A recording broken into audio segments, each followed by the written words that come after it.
Kepolisian masih mendalami kasus dugaan pencabulan pada santri wanita di sebuah pondok pesantren di Jember, Jawa Timur. Setelah melakukan penggeledahan pada Jumat lalu, polisi juga memanggil pelapor untuk dimintai keterangan. Sementara di Batang, Jawa Tengah, guru ngaji yang melakukan sodomi terhadap puluhan muridnya terancam 15 tahun penjara dan hukuman kebiri.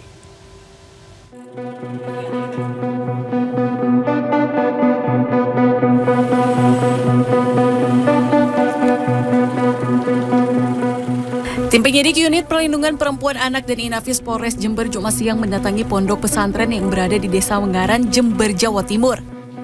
Penyidik menggeledah sejumlah ruangan di kompleks pondok pesantren pasca laporan dugaan pencabulan terhadap sejumlah santri wanita oleh pengasuh pondok pesantren Muhammad Fahim. Namun Muhammad Fahim berdalih jika kasus pencabulan terhadap santri wanita yang dituduhkan kepadanya adalah fitnah.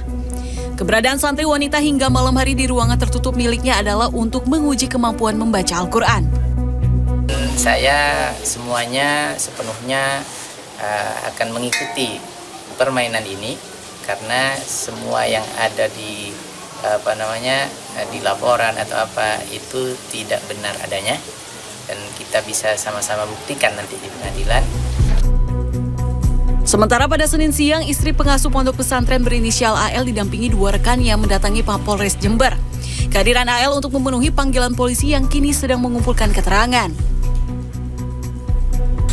Saat ini kita dari Satreskrim masih dalam proses penyelidikan dan pendalaman terkait kasus tersebut. Jadi saat ini masih kita dalami semuanya.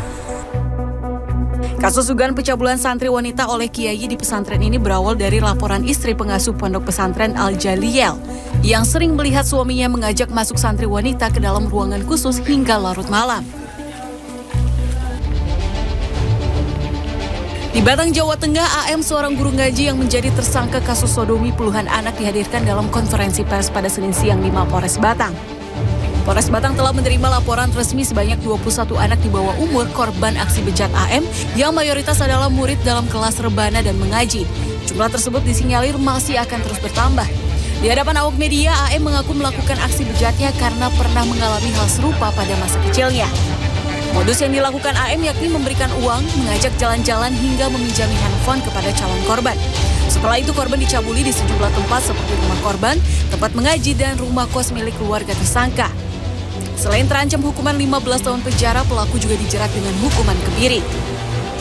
Ketika penyidik bisa memberikan klasifikasi, spesifikasi dari pelaku sehingga Perpu nomor 1 tahun 2016 bisa diberlakukan yang nantinya bisa diancam dengan kebiri. Pihak Polres saat ini masih membuka posko pengaduan pada para korban yang belum melaporkan atas aksi bejat pelaku.